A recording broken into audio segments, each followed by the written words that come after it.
Ça y est, le Maroc et l'Union européenne se sont entendus sur le contenu du futur accord de pêche durable et son protocole d'application.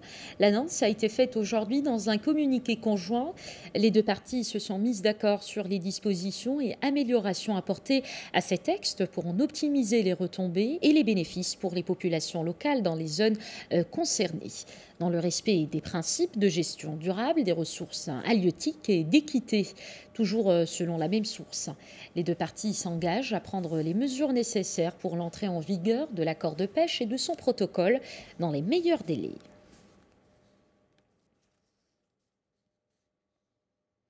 Et pour en décrypter cette entente sur les termes du futur accord de pêche entre le Maroc et l'Union européenne, nous joignons par téléphone l'analyste économique Driss Aissaoui. Bonsoir. Bonsoir. D'abord, quelle est l'importance de ce nouveau pas franchi pour aboutir à un nouvel accord de pêche entre le Maroc et l'UE et permettre aussi aux navires européens de pêcher à nouveau dans les eaux marocaines? C'est un acte stratégique qui vient d'être acté entre l'Union européenne et le Maroc. Et en fait, c'est une décision commune qui a été bien entendu obtenue à la suite d'une discussion, de longs débats entre les deux parties, et qui vient couper court à toutes les supputations qui avaient tourné autour de l'éventualité de renouvellement ou non. Comme vous le savez, ça a circulé ici et là. Et malgré tout, ce qui a été retenu, c'est la nature stratégique du partenariat Maroc-Union européenne, qui ne sont pas seulement liés par un accord de pêche ou par un accord agricole, mais plutôt par une communauté de destin, parce que le Maroc, qu'on le veuille ou non, c'est en fait l'arrière-pays de l'espace euro-méditerranéen. Et aujourd'hui, il vient de le confirmer à travers justement cette décision.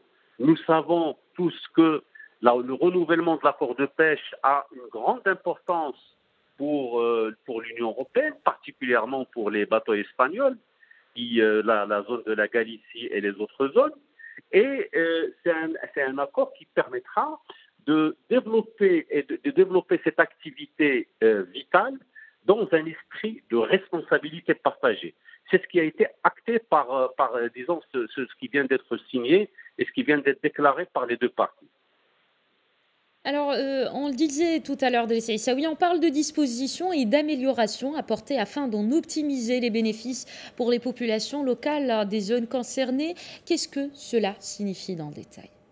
Cela signifie tout simplement que chaque accord de pêche est adossé à un train de mesure, c'est-à-dire que les compensations financières qui sont accordées par l'Union européenne pour le Maroc, ce n'est pas de l'argent qui vient dans les caisses de l'État, c'est un budget qui est accordé au développement des zones concernées par la pêche, surtout les populations, la pêche artisanale, et cela permettra donc non seulement de développer la pêche telle qu'elle se faisait, mais améliorer les conditions de cette pêche en respectant les conditions de sa reproduction, de sa durabilité, les repos biologiques, et surtout faire une pêche responsable, parce que c'est aujourd'hui le credo de toutes les nations, de tous les pays, de tous les cénacles. Aujourd'hui, on ne peut pas réfléchir sur l'exploitation d'une ressource naturelle telle que la pêche de manière effrénée comme cela se faisait par le passé.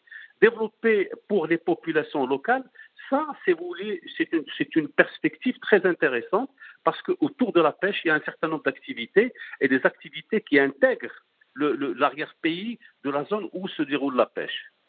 Merci beaucoup, Driss Aissaoui, pour cet éclairage.